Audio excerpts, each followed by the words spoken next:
Salut à toutes et à tous, c'est Mehdi et Gwendal. Donc dans cette vidéo, nous allons vous apprendre à tracer la bisectrice d'un angle. Donc tout d'abord, pour tracer la bisectrice d'un angle, nous aurons besoin de matériel. Nous aurons besoin d'un crayon gris, un critérium en l'occurrence car ça trace mieux pour moi. Après une règle, une équerre et un rapporteur.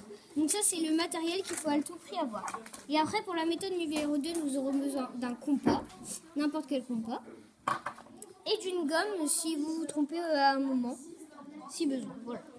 Donc pour commencer la bisectrice d'un angle, nous aurons besoin d'une règle et d'un crayon gris. Donc vous allez tracer un angle de votre choix, n'importe lequel, comme ceci, et vous allez le mesurer. Donc pour mesurer un angle, vous avez besoin de placer la petite cible ici, ou si vous n'avez pas une cible, vous avez forcément quelque chose pour le mettre, et vous allez tracer, vous allez mettre la ligne là, vous allez la mettre sur le segment de votre angle, et vous allez placer ici sur le 0. Et vous allez la placer sur le 0, et vous allez compter de 10 en 10 pour voir quelle mesure fait votre angle. Donc là, en l'occurrence, ça fait 10, 20, 30, 40, 50, à peu près 50 degrés. Donc il fait 50 degrés. Donc vous allez placer votre rapporteur.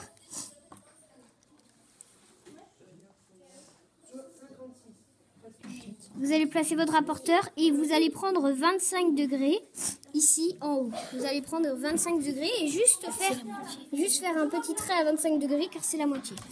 Et après, vous avez juste à relier le petit trait au bas de l'angle et vous avez votre bisectrice. Et voilà, c'est aussi simple que ça. Et après, à la fin, il ne faut pas oublier de coder quand même. Donc vous mettez comme ça le signe de l'angle et vous faites deux petits traits pour dire que c'est deux angles qui sont de même mesure. Sans oublier que la bisectrice d'un angle, c'est la demi-droite qui partage cet angle en deux angles de même mesure. Donc voilà, ça c'était la méthode numéro 1. Passons tout de suite à la méthode numéro 2. Donc pour la méthode numéro 2, nous avons besoin... nous traçons juste un angle de votre choix. Voilà. Pas besoin de le mesurer dans la méthode numéro 2. Ensuite, nous prenons le compas que nous vous avons montré tout à l'heure. Donc, on pique à... vous allez prendre la mesure que vous voulez, en fait. Oui, c'est normal. On prend. Et on trace deux arcs de cercle. Juste ici, comme ceci. Puis nous allons piquer au milieu des arcs de cercle. Et nous allons tracer une genre de croix, oui. Voilà. Donc, et ensuite, tout simplement, nous allons juste tracer, nous allons juste relier le point à la croix. Si vous le faites pas, ça va mal aller pour vous. Il va être pas content, le prof de maths.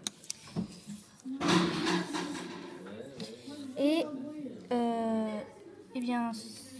puis il faut coder, hein, faut pas oublier. C'est pas vraiment obligé, mais et voilà. Donc voilà, donc moi personnellement je vous conseille de faire la méthode numéro 2 car c'est plus précis. Et voilà. Donc on espère que cette vidéo vous aura plu et pensez à mettre des commentaires bons. Et j'espère que cette vidéo vous aura plu. Et bye bye. Salut à tous.